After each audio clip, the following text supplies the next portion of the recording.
Hello students, आज हम biography करेंगे Indian English writer Kiran Desai की। Kiran Desai was born in 1971 in New Delhi. Kiran Desai का जन्म कब हुआ था? 1971 के अंदर न्यू दिल्ली के अंदर हुआ था इनका जन्म।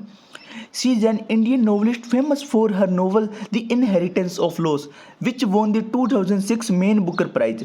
वो किसके लिए फेमस थी? अपने novel the inheritance of loss के लिए फेमस थी। वो कब पब्लिश हुआ था इनका वर्क? 2006 के अंदर ही पब्लिश हुआ था और 2006 के अंदर इनको कौन सा अवार्ड मिला था? मेन बुकर प्राइज मिला था and national book critic circle fiction award, और ये अवार्ड भी इनको मिला था।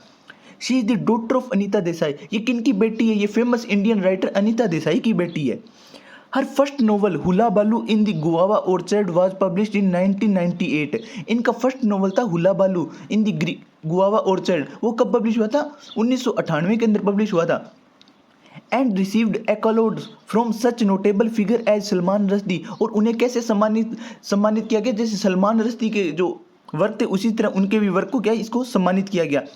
It is set in the Indian village of Shahkot, state of Punjab. और इसकी सेटिंग कहाँ पर रखी गई? इंडियन विलेज शाहकोट, जो कहाँ पर, कौन से राज्य के अंदर था? पंजाब के अंदर था। प्रोटैगनिस्ट ऑफ दिस नोवेल, इस नोवेल की प्रोटैगनिस्ट कौन थी? कपिला प्रधान। वो lived up a tree for 15 years. वो कितने साल तक पेड़ पर रही? 15 साल तक पेड़ पर रही। हर second book the inheritance of loss 2006, जो इनका सेकंड बुक थी इनकी द इनहेरिटेंस ऑफ लॉस, वो कब पब्लिश हुई थी? 2006 के अंदर पब्लिश हुई थी। Was widely praised by critics throughout Asia, Europe and the US. वो किसके द्वारा प्रशंसा की गई? एशिया, यूरोप एंड यूएस के क्रिटिक्स के द्वारा क्या भी उनको प्रेज मिली थी, प्रशंसा मिली थी। She was awarded a Berlin prize 2013 fellowship at American academy in Berlin. और उनको क्या है भी बर्लिन प्राइज मिला था 2013 के अंदर, fellowship at American academy in Berlin के अंदर। द इनहेरिटेंस ऑफ लॉस 2006, तो इनका जो इनहेरिटेंस ऑफ लॉस है उसके कुछ की पॉइंट बताए गए हैं। The story is centred on two main characters. ये स्टोरी कौन सी दो मेन कैरेक्टर पर सेंटर्ड है? बिज्जू एंड सई। बिज्जू is an illegal Indian immigrant living in the US.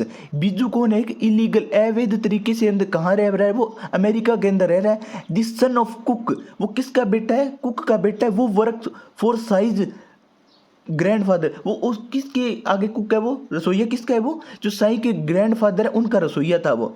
Sai is a girl living in the mountains Kalimpong. Sai क्या एक गर्ल है लिविंग इन द माउंटेन्स। वो कहाँ पर रहती है? पहाड़ों पर रहती है। कौन से पहाड़ों पर? Kalimpong. With her maternal grandfather, अपने क्या भी नाना जी के साथ रहती है। उनके नाना जी का क्या नाम है? Jemubhai. The action of the novel take place in 1986। और ये स्टोरी है, इस नोवेल की स्टोरी है वो कहाँ से ली गई है? 1986 से शुरू की गई है। The novel follow the journey of Biju and Sai. जो ये नोवेल है किसकी जर्नी को फॉलो करता है? बिजू एंड साई को। An anglicised Indian girl living with her grandfather in India. और वो क्या है भी, वो कहाँ पर रहती है? इंडिया का अपने ग्रैंडफादर के साथ रहती है इंडिया में। The Gorkhaland movement, Gorkhaland movement is used as historic backdrop in the novel. जो गोरखलैंड मूवमेंट है वो क्या है इसके अंदर? हिस्टोरिक बैकड्रॉप का क्या है? वो लिया गया इस नोवेल के अंदर। Thank you.